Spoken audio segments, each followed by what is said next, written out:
ప్రధాని మోడీ సీఎం రేవంత్ రెడ్డి మధ్య ఢీ అంటే ఢీ అన్న వాతావరణం నెలకొంది. దేశవ్యాప్తంగా ఇది సంచలనంగా మారింది. అమిత్ షా ఫేక్ వీడియో కేసుపై రేవంత్ ను మోడీ టార్గెట్ చేస్తున్నారు. మరోవైపు తెలంగాణకు మోడీ ఇచ్చిందేమీ లేదని రేవంత్ అంటున్నారు. అంతేకాదు బీజేపీ వస్తే పేదల రిజర్వేషన్లు రద్దు చేస్తారన్న ప్రచారాన్ని ముమ్మరం చేస్తున్నారు. ఇంతకీ ఈ ఇద్దరి మధ్య డైలాగ్ వార్ ఎందుకు ముదిరింది? రేవంత్ ను మోడీ థ్రెట్ గా ఫీల్ అవుతున్నారా?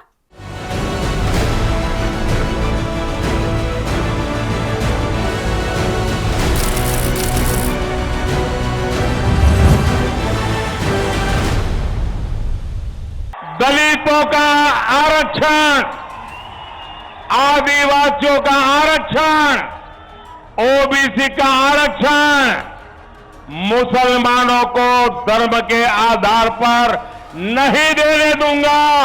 ఈ ఎన్నికలు జరిగిన ఎంబడే బీజేపీ ఒకవేళ ప్రభుత్వంలోకి వస్తే ఎస్సీ ఎస్టీ బీసీ రిజర్వేషన్లు రద్దయితాయి మిత్రులారా.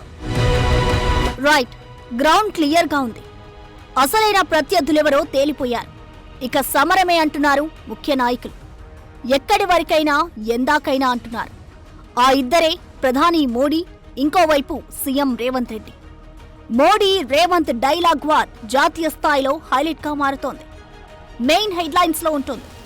సౌత్ లో తెలంగాణ నుంచే ఎక్కువ ఎంపీ సీట్లు రాబట్టాలన్న ఉద్దేశంతో మోడీ ఉన్నారు. అయితే మొన్నటి అసెంబ్లీ ఎన్నికల గెలుపు ఉత్సాహాన్ని లోక్సభ ఎన్నికల్లోనూ కంటిన్యూ చేయాలని రేవంత్ రెడ్డి పట్టుదలగా ఉన్నారు. అందుకే ఈ స్థాయి మాటల యుద్ధం నడుస్తోంది.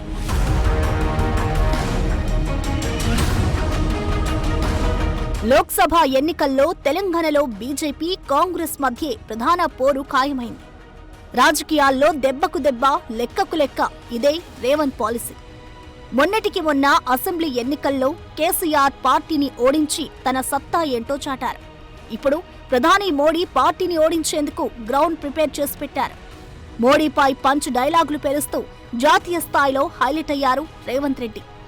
ప్రస్తుతం దేశంలో రాజ్యాంగం చుట్టూ, రిజర్వేషన్ల రద్దు చుట్టూ రాజకీయ ప్రచారాలు, మాటల దాడులు హై పిచ్ లో నడుస్తున్నాయి. మీరంటే మీరే రాజ్యాంగానికి తూట్లు పొడిచారని బీజేపీ కాంగ్రెస్ మధ్య వార్ నడుస్తోంది. మోడీ మరోసారి వస్తే రిజర్వేషన్లు రద్దవుతాయంటూ కాంగ్రెస్ ప్రచారంలో వేగం పెంచింది.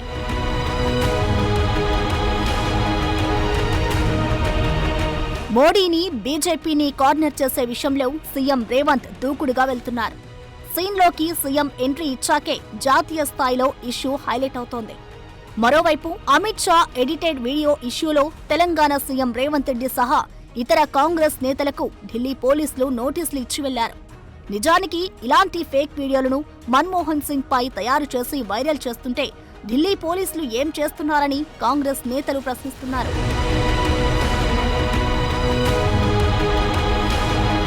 నిజానికి సీఎం రేవంత్ రెడ్డికి నేషనల్ స్కోప్ చాలా వరకు పెరిగింది. ఢిల్లీ కాంగ్రెస్ స్థాయిలో కీ రోల్ పోషిస్తున్నారు. కర్ణాటక, కేరళలో ప్రచారాలను హోరెత్తిస్తున్నారు కూడా. హస్తం పార్టీ స్టార్ క్యాంపెయినర్లలో కీలకంగా ఉన్నారు.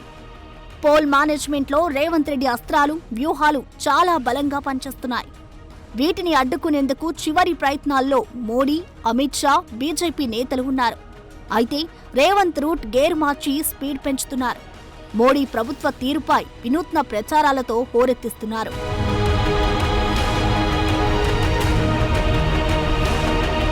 ఏ రాష్ట్రం వెళ్లి ప్రచారం చేసినా పెద్దగా స్థానిక నేతలపై విమర్శలు చేయని మోడీ తెలంగాణ సీఎం రేవంత్ రెడ్డిపై మాత్రం పూర్తి స్థాయిలో విరుచుకుపడ్డారు. అధికారంలోకి వచ్చి 4 నెలలే అయినా హామీలు నెరవేర్చడం లేదని ప్రశ్నిస్తున్నారు. ఫేక్ వీడియో కేసులో ఆర్ఆర్ పేర్లు వినిపిస్తున్నాయని, రాజ్యాంగబద్ధ పదవిలో ఉన్న వారెవరైనా ఇలా చేయవచ్చా అని అంటున్నారు. తెలంగాణలో ఆర్ఆర్ ట్యాక్స్ పేరిట అక్రమ వసూళ్లు చేసి ఢిల్లీకి పెద్ద వాటాను నల్లధనం రూపంలో తరలిస్తున్నారని ప్రధాని ఆరోపిస్తున్నారు.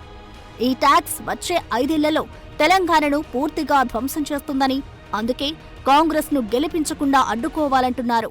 तेलुगु फिल्म इंडस्ट्री ने भारत को ट्रिपल आर जैसी सुपरहिट फिल्म दी, लेकिन आज तेलंगाना कांग्रेस ने राज्य के लोगों को डबल आर टैक्स दे दिया है। RRR फिल्म ने पूरी दुनिया में भारत का नाम रोशन किया, लेकिन ये RRR टैक्स भारत के लिए शर्मिंदगी बढ़ा रहा है। इस RRR टैक्स की तेलंगाना में हर तरफ चर्चा है कि तेलंगाना के जो उद्योगपति है, जो ठेकेदार है, उनको कुछ % RRR टैक्स पिछले दरवाजे से देना पड़ रहा है। ప్రధాని చేసిన ఈ డైరెక్ట్ కామెంట్స్ కు సీఎం రేవంత్ జవాబివ్వకుండా ఉంటారా? వెంటనే రిప్లైతో పాటు ఘాటు రియాక్షన్ ఇచ్చేశారు. రిజర్వేషన్ల రద్దుకు బీజేపీ కుట్ర చేస్తోందని విమర్శిస్తే గాంధీ భవన్ వచ్చి ఢిల్లీ పోలీసులతో నోటీసులు ఇప్పించారన్నారు. ఈసారి లోక్సభ ఎన్నికల ఫైనల్స్ లో తెలంగాణ, గుజరాత్ జట్లు తలబడుతున్నాయని, గుజరాత్ నుంచి వచ్చే మోడీ, అమిత్ షాలకు తెలంగాణ పౌరుషాన్ని కాంగ్రెస్ కార్యకర్తలు 4 కోట్ల మంది తెలంగాణ ప్రజలు చూపించాలన్నారు.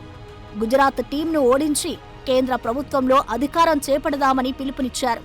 ఈ ఎన్నికలు గుజరాత్ పెత్తానికి, తెలంగాణ పౌరుషానికి మధ్య అంటూ సీఎం రేవంత్ మాట్లాడారు.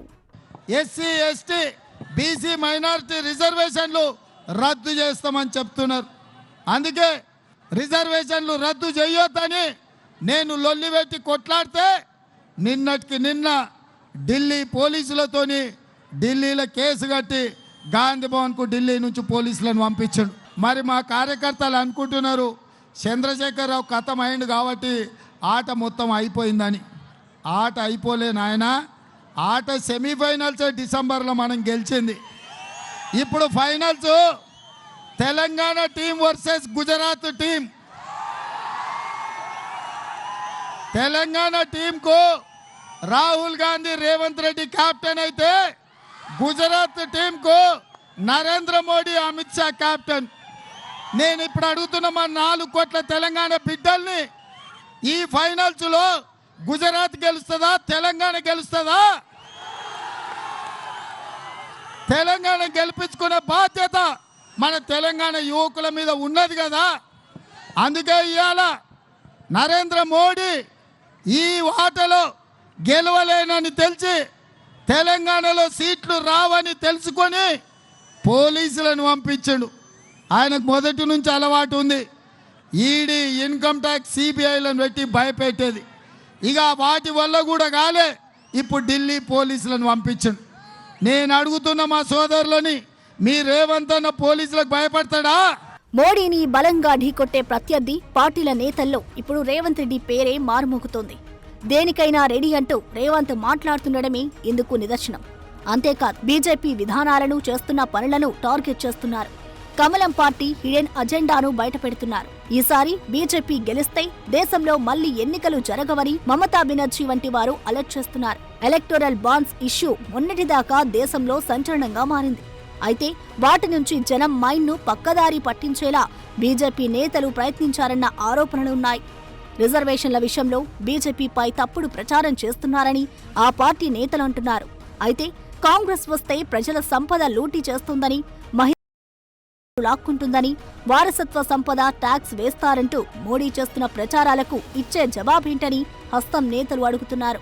నిజానికి ఎన్నికల ప్రసంగాల్లో కట్టుదాటి మాట్లాడడంతో ప్రధాని మోడీకి ఎన్నికల సంఘం నోటీసులు కూడా జారీ చేసింది. కీలక పదవులు, బాధ్యతల్లో ఉన్నవారు ఇలా మాట్లాడొచ్చా అని అన్నది. అదీ సంగతి.